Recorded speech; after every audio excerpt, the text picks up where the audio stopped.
There is a moment in Ecclesiastes 7 that cuts quietly but sharply, not dramatic, not emotional, just honest. A good name is better than riches, not because riches are worthless, but because they are not lasting. Welcome to the Sebcast, home of the #1 network for your life. Here we turn our beloved stories on their heads, look at what history may have overlooked, and discover together how Jesus invites us into a bigger story right where we live, work and play.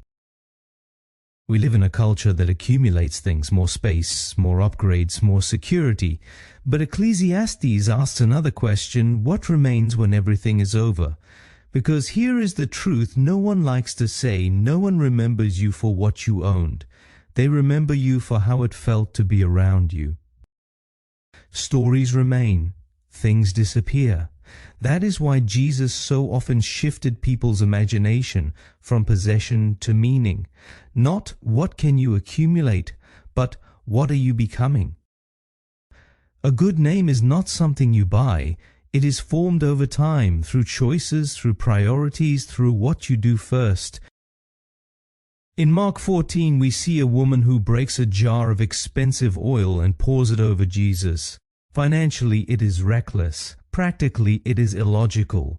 The disciples protested, but Jesus said something unexpected. Wherever the gospel is preached, what she has done will also be told. Notice not what she owned, but what she did. Her deed became a story, and the story lives on.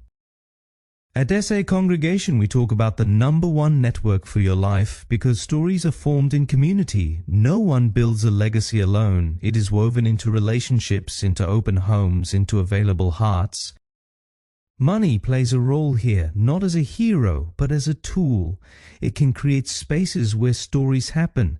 It can open possibilities for other people's lives. The question is not, do you have enough, but what will remain when you are gone? Ecclesiastes reminds us, riches make noise while they are here, but silence when they are gone. A name, a story, speaks long after. And maybe that is the shift Jesus asks of us, to be less focused on what we leave behind and more focused on who we touch while we are here.